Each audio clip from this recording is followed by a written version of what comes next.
What's going on? What's going on? How are you enjoying this one? Oh, it's good. It's going. It's going.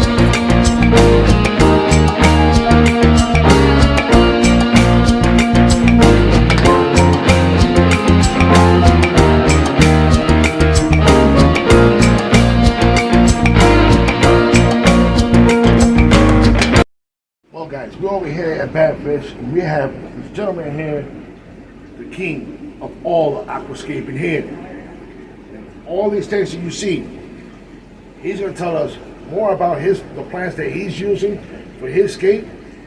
Guys, his name is Chance Kramer.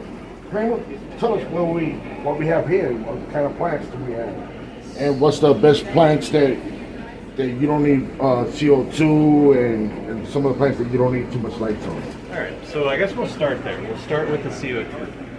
So basically all plants need CO2. CO2 is found in every body of water. Sorry. Don't worry about it, man. Just keep on going. Keep on going. It could be edited out. Don't worry about it. So CO2 is found in every body of water, every tank. These tanks here are not CO2 injected, but they have ambient CO2 in them. So basically atmospheric pressure will push atmospheric air, which is majority of CO2, into the water at some ppm, at some level. There will be CO2 in these. In these tanks over here, we use pressurized CO2 with a regulator to inject CO2 to add more CO2 to the environment. The reason for that is plants work in kind of like a bell curve. So you have light, temperature, and CO2. Those three things need to be in a balance, per se, not necessarily equal, but in a balance to where you have an adequate amount of CO2 for your light, and the temperature, which drives the metabolism of the plants, has to be at a good range for the plants that are in your aquarium. You don't want to put tropical plants in very cold water. You'll stunt their growth, other things along those lines, and vice versa. You don't want to put really cold water plants into like 80-degree discus tanks or 90-degree discus tanks, because they'll just melt out. So to these plants in here, these are all recommended to use CO2 to get the colors, the growth that you see, the compacted internodes, and the internode is the space that's in between the leaves there. The leaves are growing out of the node, and between that is the internode. So to have compacted internodes, to not have really leggy, long, lengthy, goofy plants, CO2 and high light are what are going to drive that. And to the red color thing, a lot of people have this huge misconception that dosing a whole bunch of iron in your tanks or things like that is going to cause red plants. That's not true. The color red in aquatic plants is brought on mainly due by stress. It's a light stress. So these plants have evolved to be able to displace chlorophyll with another enzyme that pushes the red coloration out into the leaves. You can also do that through nitrate reduction, which also does the same thing. It just messes with the chlorophyll production and causes them to push the red color. So the plants that are in here, you have various styles, various types of plants, but for the most part, they're all going to be angiosperms. They're all stem plants. They're going to be flowering plants. With that, they're all vascular. Talking about that, there were some people that they try to get that redness, and they see that sometimes if they don't use the CO2, and they think just because if you don't use the CO2, they're going to do great, but they don't. Right. And the reason for that, it's not just CO2, like I was saying, it's the light. So the light's the main driver of the color, but you have to have CO2, otherwise you have obnoxiously high light, which is going to just feed algae. You have an imbalancement then. You have this really, really high light with no CO2, so the plants aren't able to photosynthesize in the way that they should be able to. You have an imbalance. So the CO2 equals that out. CO2 helps give these plants the ability to uptake the nutrients, uptake the nitrates, and uptake the phosphates, those types of things that we think that these plants automatically are going to do. CO2 enables them to do. So some of the plants that are in here, like this green stem plant that's here, that's Rotala tulunadensis. That's a fairly rare Rotala that hails from India.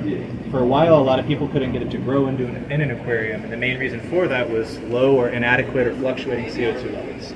So that one right there is a prime example now of how CO2 injection, and not only CO2 injection, but keeping the CO2 levels stable has changed what the hobby is able to do.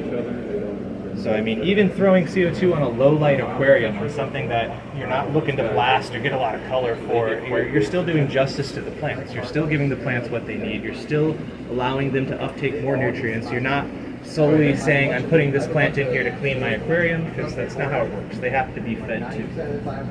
Are there any bigger fish in there? Great knowledge here. I'm telling you guys, he knows the stuff. You gotta check out his videos. I'm gonna also drop his link in the bottom. Go ahead and check him out. Hey, any questions you have for Chance, go ahead. Just leave it in the comments down below. And also I'm gonna put the link in the bottom, like I said, so you can click on it, follow him, subscribe to him, ask him any questions, anything you want to know. He has the knowledge. Anything else you want to show us? Ooh, how you do that one? I like that. How you do that one right there? This is just a standard paludarium build. It kind of, I'm obsessed with doing waterfalls at the moment. That's been like my thing for paludariums. I just like the natural effects and then the ability to add more plants in above the water line. So for this, I mean, honestly, I just used a Zoomed little micro pump that's tucked and hidden behind the rocks here. The main structure is all glued in and secured, but these last two rocks here I left loose so I can get through and maintenance the pump and stuff and do anything that I need to do, clean the waterfall line out if I have to, anything like that. Then there's just an atomizer back here that's creating the smoke effect. And I mean, inside, under here, there's Bucephalandra, Anubias, all sorts of fun stuff, some moss and stuff like that. Hey, you try to get rid of it and come right back. Yeah, people like the fog. I mean, honestly, I like the plants, so I planted it so it looks nice, and then the fog just kind of does its thing. Hey guys, should I put one of those in the Frontosa tank? These are just more plants. I mean, over on this side, you know, having a wide variety of plants is something that we strive to do. Before I found Badfish a few years ago, the selection and quality of plants locally here was just absolutely gone. There was nothing. Like, you could get basically, you know, your regular Ludwigias or maybe like an Econodoris here and there. But Alexa really brought the game and brought the thunder with the plants that she started bringing in. And then when we teamed up, you know, I basically made it my personal goal to bring the most diverse supply of aquatic plants that a fish store could offer. You know, I import plants from all over, collect from hobbyists, and grow these in greenhouses. And I, you know, have probably close to like 250 different species that I'm slowly going to start cycling through here and stuff like that. So as far as new plants go, we'll hope to have new plants weekly, new species weekly here. But just a few things that we've kind of thrown into the mix here. I mean, some of the Anubias chili jalapenos, more rare Anubias variant that's kind of new on the scene. And then down below there's Ludwigia inclinata green. Usually, you know, inclinata is a red color.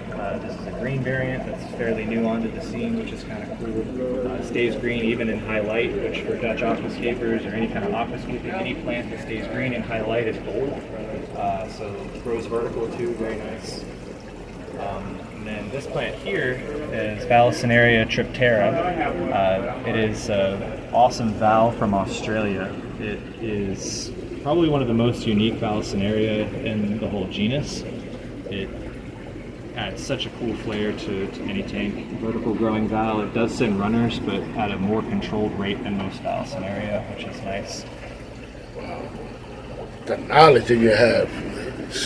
I'm gonna have to get to learn more about this, and everybody that's watching, like I said, the link is gonna be in the bottom if you have any questions, and maybe I might have some of the answers. But also I'm gonna leave the link at the bottom of Badfish. Therefore you can come check them out and check out their website and see what they have on sale. I did not fall. Look at this setup. Look at this escape here.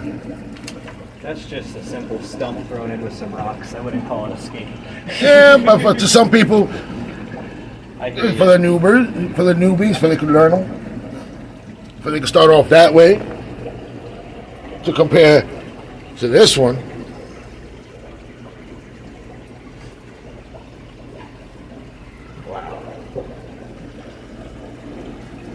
Well, guys, ain't no chance. GarciaAquatics, and we out of here.